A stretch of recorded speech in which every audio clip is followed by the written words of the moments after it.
Bonjour à tous, bienvenue dans la matinale de l'informaticien. Nous avons le plaisir d'accueillir aujourd'hui Mathieu Dodini, qui est le nouveau directeur général d'IFS. Bonjour Mathieu. Bonjour Stéphane. Première question rituelle, effectuez-nous une rapide présentation de IFS, ce que ça fait, ses produits, les industries dans lesquelles l'entreprise intervient, etc. Donc je suis très fier de vous dire qu'IFS, c'est l'un des éditeurs de logiciels qui fait le plus de croissance au monde. Alors qui nous sommes? Nous sommes un groupe européen créé en Suède en 1983. Nous avons donc 40 ans.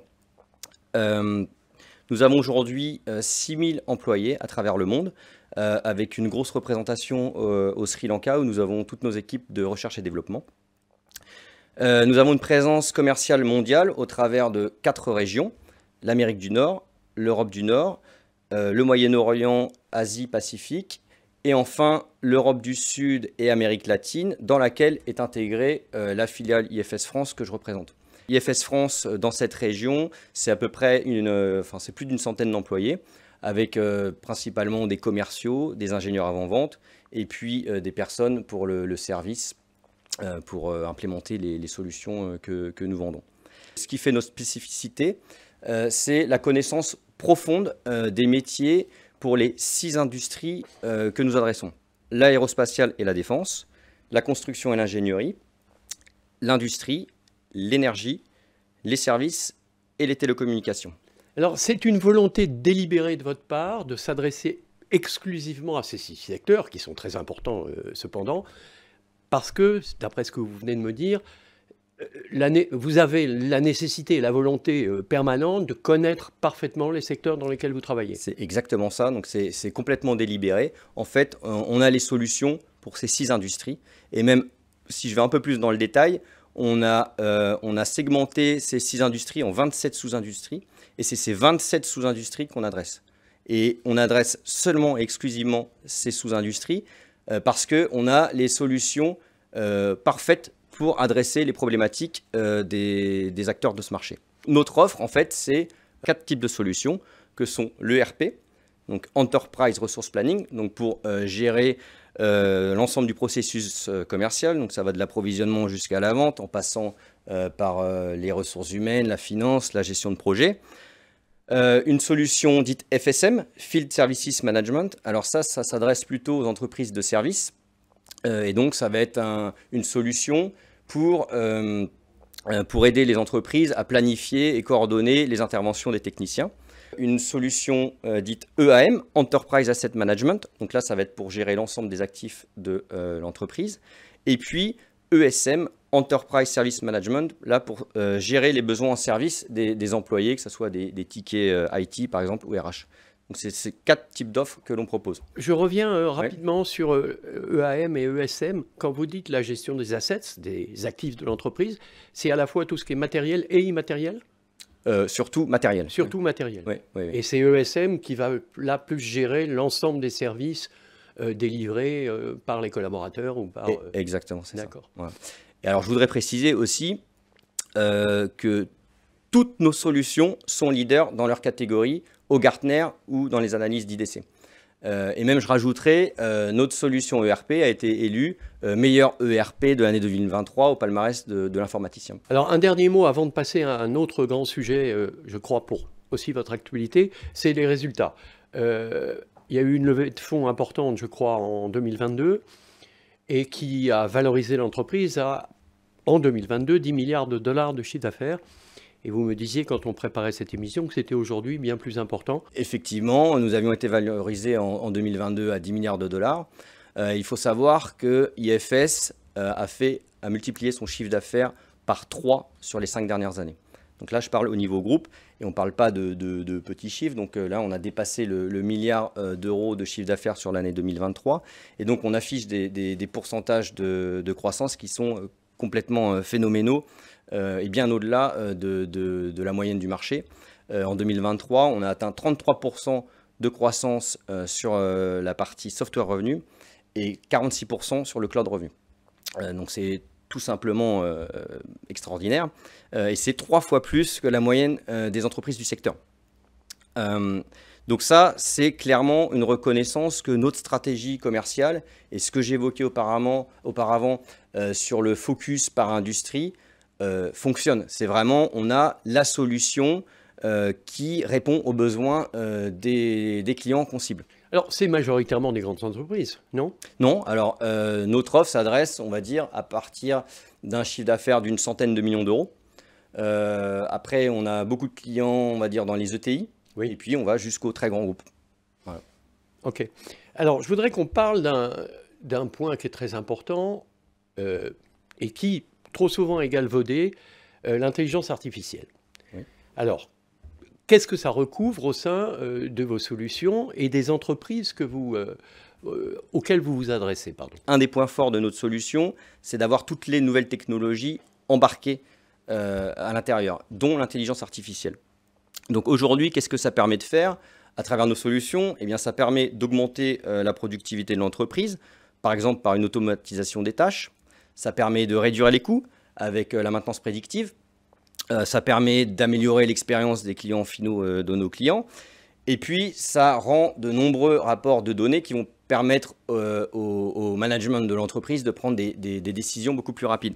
Alors, si je donne des exemples un peu plus concrets de ce que fait l'intelligence artificielle dans notre solution, eh bien, je vous évoquais tout à l'heure notre solution FSM, Field Services Management, qui s'adresse aux entreprises de services.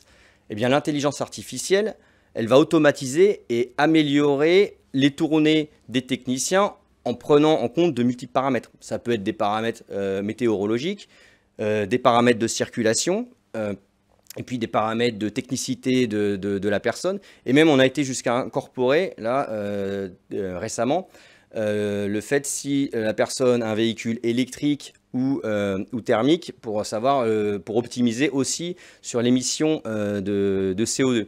Donc voilà, l'intelligence artificielle va prendre en compte toute cette multitude de paramètres et optimiser la tournée en temps réel pour l'ensemble des techniciens. Ça, c'est un exemple. Un autre exemple, ça va être la maintenance prédictive, où avec les capteurs IoT, on va détecter une potentielle panne. Et puis, donc, l'intelligence artificielle va générer automatiquement le ticket avec le détail de la panne, ce que doit apporter le technicien, etc. C'est auprès de vos clients un réel avantage concurrentiel qu'ils Oui. reconnaissent aujourd'hui? En fait, là où on se démarque, c'est clairement dans le fait que notre solution soit une solution globale. Je vous évoquais 4 types de logiciels. En fait, c'est une solution, une seule et même solution complètement intégrée et qui embarque l'intelligence artificielle. Et donc ça, c'est complètement différenciant sur le marché. C'est-à-dire que ce n'est pas 4 types de logiciels qu'on va devoir implémenter, c'est une solution globale. Et ce qui nous différencie encore plus, c'est le fait que le client peut choisir de l'héberger chez nous à travers d'IFS dans l'IFS Cloud Managé, ou bien la mettre dans un cloud qu'il aura décidé, ou même la mettre dans ses propres locaux. Donc c'est complètement flexible et ça c'est complètement unique sur le marché. Ce qu'on appelle le on-prem. Exactement.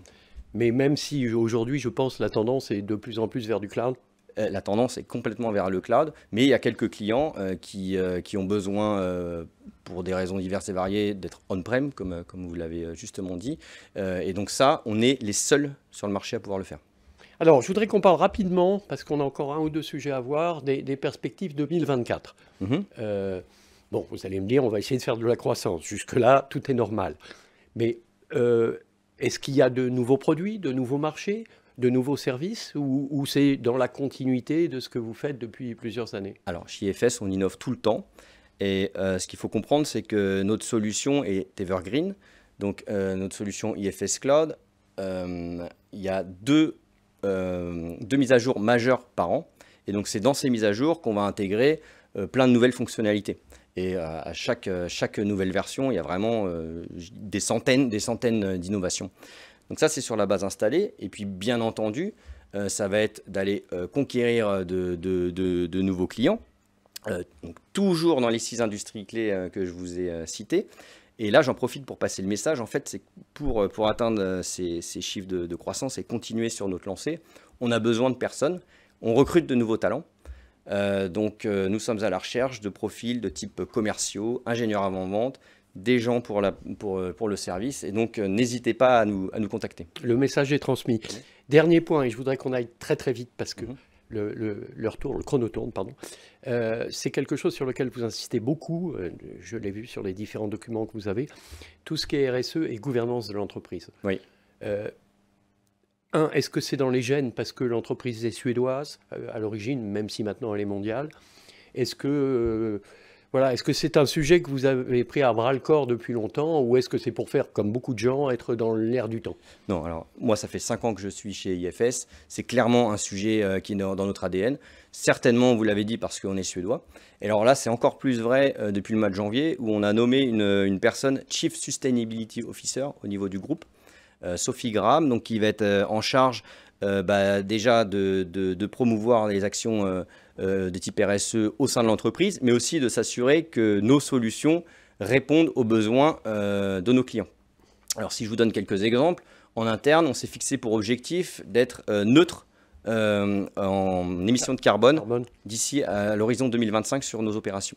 Donc c'est oui, relativement... ça va venir vite, oui. Voilà, donc c'est très ambitieux. Donc ça, c'est pour la partie RSE d'IFS. Et puis évidemment, sur l'aspect de nos solutions, comment on aide nos clients pour atteindre leurs objectifs. Alors là, il y a une mise à jour importante. Donc la dernière version d'IFS Cloud qui a été lancée fin d'année 2023. On a fait 2 grandes avancées. Il y a 2 écrans qui sont apparus. Le Cloud ESG Lobby. Donc c'est un tableau de bord complet pour suivre tous les indicateurs environnementaux, sociaux et de gouvernance. Et puis un deuxième écran sur le Cloud Emission Tracker. Donc là, c'est qui calcule toutes les émissions de CO2. Et donc le client, en quelques clics, de manière très visuelle, peut suivre ces indicateurs sur son écran IFS. Et participe du coup, lui aussi, à un développement de sa RSE. Exactement. Merci beaucoup pour votre intervention et à très bientôt pour une prochaine émission. Merci Stéphane, à bientôt. À bientôt.